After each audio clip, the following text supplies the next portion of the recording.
Bismillah, walhamdulillah, wa ashhadu an la ilaha illallah, wa ashhadu anna sayyidana Muhammad Rasulullah. Allahumma salli ala sayyidina Muhammadin wa ala alihi wa sallim tasliman kathira. Adada khalqik, rida nafsik, wa zinat wa midada kalimatik, wa kama tuhibbuhu wa tardalah, ya rabbal alamin. Uhayyikum bitahiyatil Islam. Assalamualaikum warahmatullahi wabarakatuh. Alhamdulillah, insya-Allah berbaki beberapa hari saja lagi untuk kita ni semua memasuki bulan Rajab. Rajab dalam Qamus Al-Ma'ani artinya azim atau agung. Seperti mana yang kita ni semua tahu, bulan Rajab ini adalah bulan yang agung darjatnya di sisi Allah, yang mana menurut para ulama ketaatan di dalamnya dilipat gandakan pahala dan kemaksiatan di dalamnya diberatkan timbangan dosa.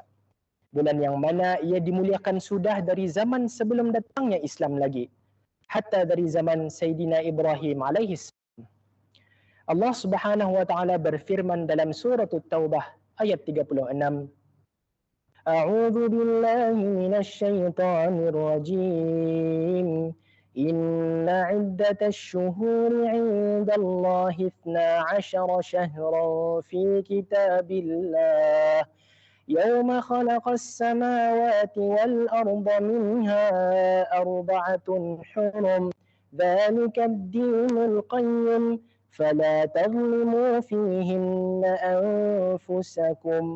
Artinya, sesungguhnya bilangan bulan-bulan di sisi Allah ialah 12 bulan, yakni qamariyah. Dalam kitab, yakni ketetapan Allah ketika dia menciptakan langit dan bumi. Antaranya 4 bulan yang dihormati. Yang demikian itulah, yakni ketetapan agama yang lurus. Maka janganlah kamu menganiaya diri kamu dalam bulan-bulan yang dihormati itu, yakni dengan melanggar larangannya. Sabda Rasulullah sallallahu alaihi wasallam ada menjelaskan, "Az-zamanu qad istadara ka hay'atihi yawma khalaqa as-samawati wal ard. As-sanatu 12 syahra minha arba'atun hurum. ثلاثة متواليات ذو القعدة وذو الحجة والمحرم ورجب مضر الذي بين جمادى وشعبان."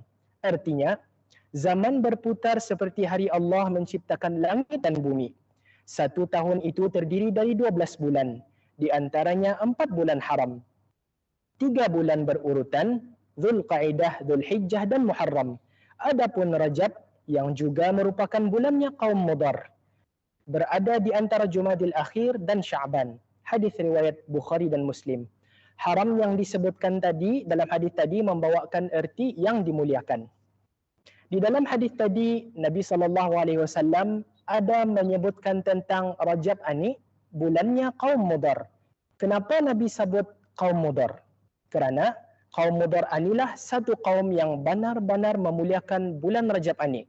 Sehinggakan Syekh Nizamuddin An-Naisaburi mengisahkan dalam kitab tafsirnya, pada zaman orang Arab jahiliyah dulu, sekiranya bis diorang ini terjumpa dengan pembunuh bapa atau saudaranya, bis diorang ini akan membiarkannya lepas. Atas sebab begitu mulianya bulan-bulan haram ini dalam tradisi diorang. Artinya, dari zaman dulu sudah bulan ini dimuliakan. Dan setelah datangnya Islam, maka ianya lebih diperkukuhkan lagi. Para ulama dahulu pun beranggapan bahawa ibaratnya bulan Rajab ini adalah bulan untuk bertanam atau menanam. Maka siapa yang indah menabur, maka barang siapa yang indah menanam di bulan Rajab, macam mana ia akan menuai di bulan Ramadan. Cukuplah berdasarkan dalil-dalil tadi bahawa kita ni dianjurkan untuk menghormati bulan-bulan haram. Macam mana caranya? فَلَا تَظْلِمُوا فِيهِنَّ أَنفُسَكُمْ. Yakni, maka janganlah kamu menganiaya diri kamu. Maksudnya tu, kita ni mestilah berhati-hati dari menzalimi diri kita ni, daripada membuat dosa seperti yang disebutkan dalam Al-Quran yang dikaitkan khas dengan bulan Rajab ini, mengenai salah satu dosa besar, iaitu menabur fitnah. Dalam firman Allah, Suratul Baqarah ayat 217, A'udzu billahi minasy syaithanir rajim. يسألونك عن الشهر الحرام قتال فيه قل قتال فيه كبير وصد عن سبيل الله وكفر به والمسجد الحرام وإخراج أهله منه أكبر عند الله والفتنة أكبر من القتل.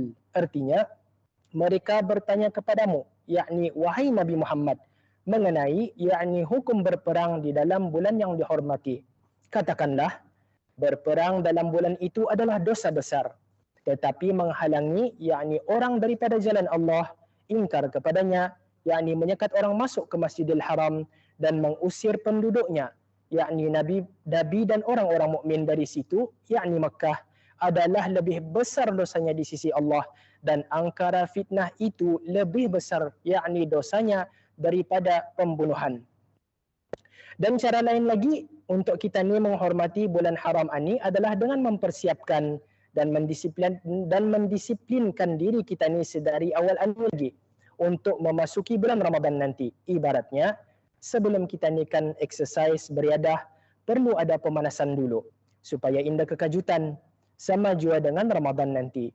Kita ni warming up dulu di bulan haram ni, seperti contoh mencuba untuk berpuasa Isnin dan Khamis, puasa Ayyamul Bid 13, 14, 15. Bagi siapa yang mampukan puasa Nabi Daud, dipersilakan. Siapa yang tidak mampu, ikut kemampuan sendiri saja. Ada yang bertanya, adakah puasa khusus di bulan ini? Jawapannya indah ada. Puasanya sama juga seperti puasa sunat di bulan-bulan yang lain. Juga lagi, salah satu cara juga adalah dengan memperbanyakkan zikrullah.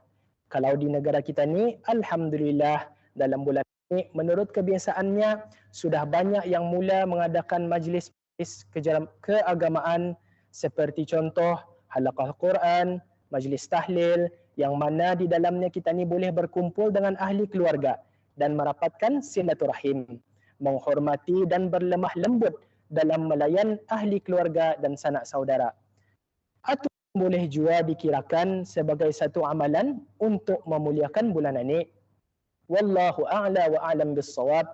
Dan akhirnya ada doa yang ma'thur yang diamalkan oleh Rasulullah sallallahu alaihi wasallam saat memasuki bulan Rajab, yaitu Allahumma barik lana fi Rajab wa Sya'ban wa ballighna Ramadan.